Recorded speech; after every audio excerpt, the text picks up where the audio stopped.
Workers who have survived these episodes describe a funny feeling where they can take a deep breath and yet they still feel like they're suffocating. On November 5, 2005, 2 workers died at the Valero Energy Corporation refinery in Delaware City, Delaware.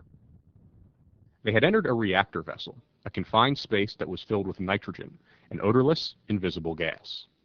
The accident occurred during a maintenance operation at the 5,000-acre facility, which processes 180,000 barrels of crude oil per day. The complex is one of Valero's 18 U.S. refineries and has 570 employees. The U.S. Chemical Safety Board investigated the accident and issued a case study with safety recommendations. This is not a new issue for the CSB. In fact, the board conducted an earlier investigation into the hazards of nitrogen asphyxiation and issued a safety bulletin in 2003. The bulletin identified 85 nitrogen asphyxiation incidents that occurred between 1992 and 2002, killing 80 people and injuring 50. That study and incidents since it was issued in 2003 show that lives continue to be lost because workers are not being made aware of the dangers of oxygen deprivation. Oxygen comprises 21% of the air we breathe, and humans cannot survive for long when it drops below about 19%. In refineries and chemical plants, dangerous, low-oxygen environments are created when inert gases like nitrogen are used to remove oxygen from pipes and equipment. The risk of an oxygen-deprived atmosphere is that you'll get trapped in that situation. You'll get trapped and die.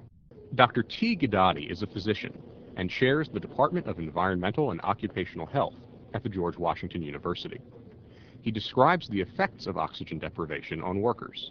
From the moment a person first goes into an oxygen-deprived atmosphere, they are effectively impaired. And when the oxygen-deprived atmosphere begins to enter the lungs, the oxygen in the blood that's going to the brain starts to fall.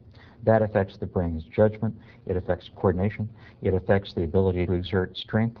They fall down, fall unconscious, or their judgment is so impaired that they can't find their way back out, and they die.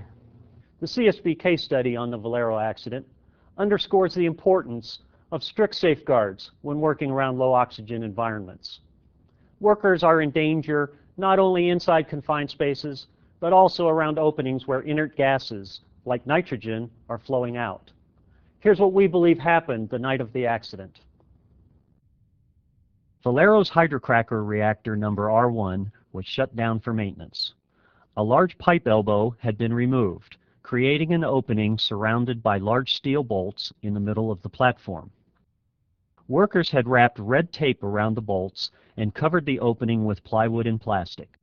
Nitrogen flowed into the reactor and exited from the covered opening. Nitrogen is invisible, but it is colored light green here for illustration. Workers had attached a sign reading, "Danger, confined space, do not enter without permit." However, there were no specific warnings posted about the nitrogen hazard. A crew of Matrix contract workers had received a Valero-issued permit to reinstall the pipe elbow.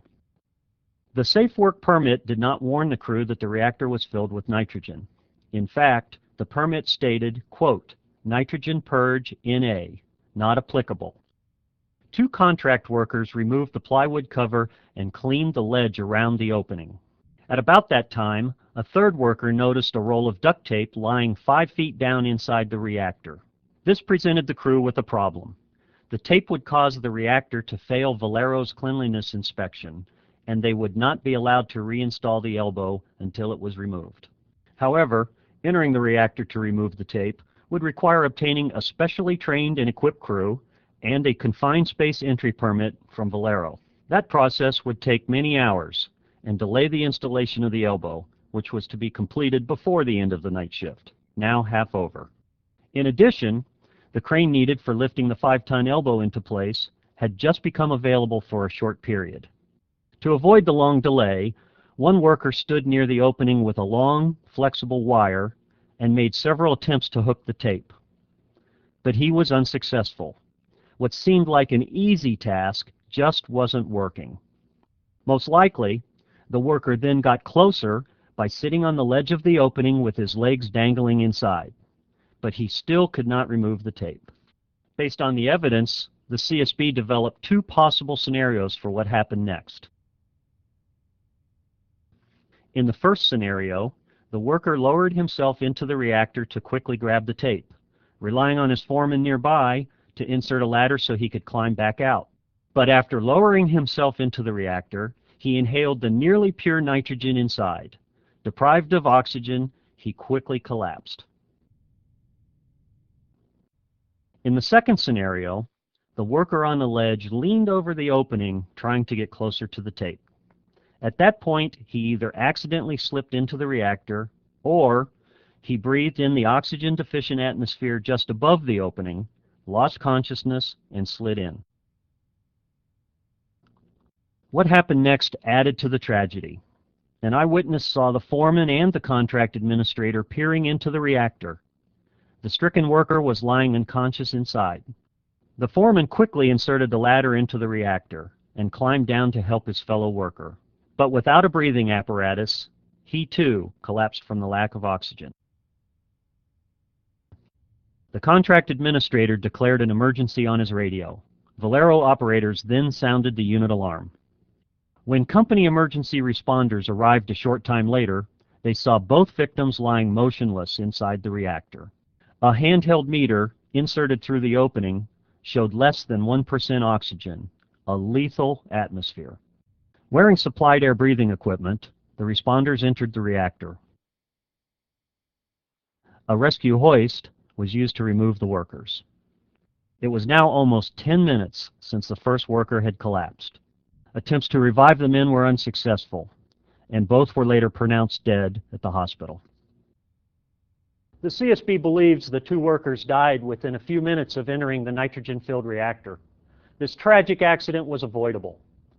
The CSB determined that company training programs and industry good practice guidelines do not adequately warn workers of the dangers of oxygen-deficient atmospheres inside confined spaces. This video shows the inside of the Valero reactor where the accident occurred.